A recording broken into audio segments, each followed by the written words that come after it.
PID e Patto per il Territorio viaggiano assieme a bordo del PDL in un progetto comune. Prima fermata a Roma, le elezioni politiche. Oggi l'avvio ufficiale della campagna elettorale per la presentazione degli agrigentini in corsa per un posto alla Camera e un posto al Senato. La novità più significativa è rappresentata dalla presenza in lista di Riccardo Gallo, consigliere provinciale del Movimento, fondato da lui e da Macedonio.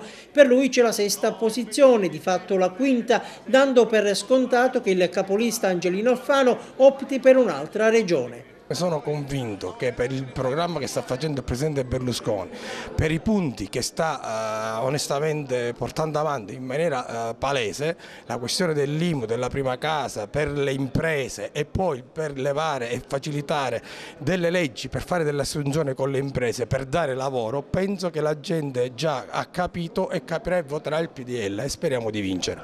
Dietro a Gallo, al settimo posto, potenzialmente utile per raggiungere Roma, il favorese Nino Bosco, uscito sconfitto alle scorse regionali.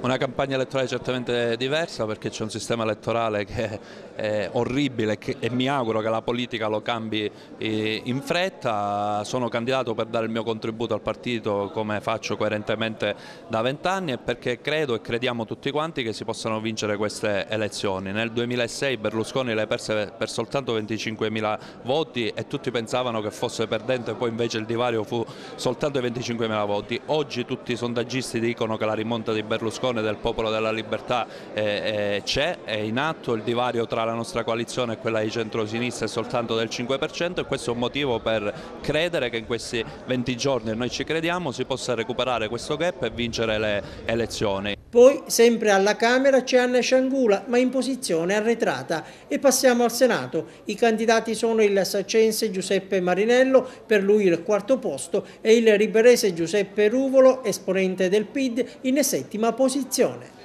Noi vogliamo dare un messaggio di serenità al popolo italiano e lo vogliamo dare su 3 punti essenziali: abbattere e togliere l'IMU, dare una speranza ai giovani e soprattutto consentire agli anziani di vivere non sotto la soglia della povertà, ma vivere tranquillamente. Quale sarà il futuro del PID? E noi traguardiamo al Partito Popolare Europeo. Questo è nato il PID proprio Popolare d'Italia Domani per convergere verso il Partito Popolare Europeo. Avete fatto tante battaglie assieme, un impegno comune, adesso Salvatore Iacolino ha lasciato il PDL per andare in Grande Sud, si aspettava questa scelta? No, io non me l'aspettavo, però ognuno per carità è libero di fare le proprie scelte, e del resto è rimasto, tra l'altro anche lui, anche se ha scelto un'altra componente, però è rimasto nell'area di centrodestra, quindi anche nella scelta devo dire è stato coerente.